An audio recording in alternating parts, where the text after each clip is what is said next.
Friends, प्रतिभा की रसोई में आपका स्वागत है। आज मैं आपके लिए बहुत ही आसान सी रेसिपी लेके आई हूँ। आज हम चॉकलेट की रेसिपी बनाएंगे। तो चलिए हम जान लेते हैं कि चॉकलेट की रेसिपी बनाने के लिए हमें किन किन चीज़ों की ज़रूरत पड़ने वाली है।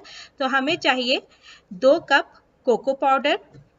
ये मैंने 2 कप कोको पाउडर लिया है। आप कोई भी ब्रांड का कोको पाउडर यूज़ कर सकते हैं।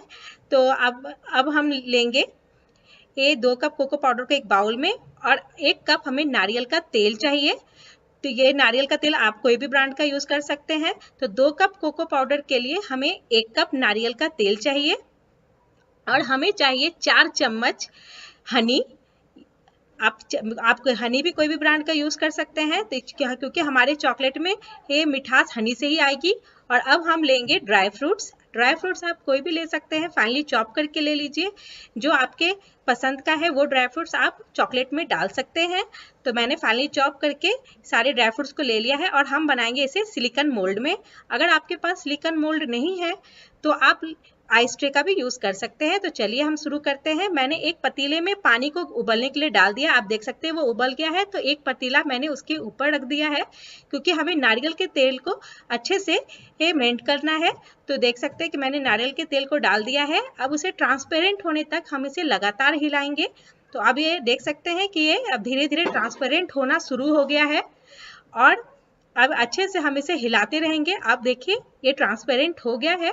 तो अब हम इसे अब पतीले को उतार लेंगे। तो अब हम पतीले को उतार लेंगे।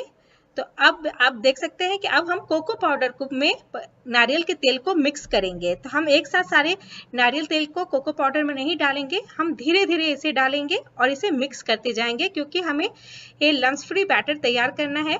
तो हम इसे लगातार हिलाते जाएंगे और नारियल तेल को मिलाते हुए जाएंगे। इससे क्या होगा कि लम्स नहीं बनेगा, आपका एक स्मूथ बैटर तैयार हो जाएगा। तो आप देख सकते हैं, और ज़्यादा हमारा सारा नारियल का तेल यूज भी नहीं होता है। तो आप देख सकते हैं कि हमें किस तरीके का बैटर चाहिए। इसी तरीके का बैटर आपको तैयार करना है, और सारा नारियल का तेल इसमें यूज नहीं होता है, इसलिए हम धीरे धीरे इसे मिलाएंगे। और अब हम इसमें डाल देंगे 4 चम्मच हनी, क्योंकि हम चॉकलेट हनी से ही इसमें मिठास आएगी, क्योंकि हम चीनी यूज नहीं कर रहे हैं, हम मिठास के लिए हनी यूज कर रहे हैं। तो अब हम इसे अच्छे से मिक्स कर लेंगे। तो ये अब अच्छे से मिक्स हो गया है। तो अब हम इसे मोल्ड में डालेंगे। तो मैं सिलिकॉन मोल्ड यूज कर रही हूँ, अगर आपके पास नहीं है तो आप आइस ट्रे यूज कीजिए। अब 1 चम्मच हम मोल्ड में चॉकलेट डालेंगे। आप देख सकते हैं मैंने डाल दिया है। अब उसमें हम डालेंगे ड्राई फ्रूट्स। जो आपके पसंद का ड्राई फ्रूट्स है आप वो सारे इसमें यूज कर सकते हैं, जो आप चॉकलेट में खाना पसंद करते हैं। उसे हम डाल के से अच्छे से फिल करके अब उसके ऊपर से हम फिर से चॉकलेट भर देंगे अच्छे से। अब इसी प्रकार से हम सारे मोल्ड में चॉकलेट भर लेंगे लिया है। अब इसे हम 1 घंटे के लिए फ्रीजर में डाल देंगे। हम 1 घंटे से ज्यादा फ्रीजर में नहीं रखेंगे। अब 1 घंटे के बाद हमारा चॉकलेट अब तैयार है। मैंने 2 तरीके से दिखाया है, एक मैंने आइस ट्रे में दिखाया है और एक मैंने सिलिकॉन मोल्ड में दिखाया। उम्मीद करती हूँ कि आपको ये रेसिपी पसंद आई होगी। अगर पसंद आई है तो हमारे चैनल को लाइक जरूर कीजिए, ना भूलें, और बेल आइकन जरूर टैप करें, ताकि हम इसी तरह से इजी रेसिपीज आपके लिए लाते रहें। धन्यवाद।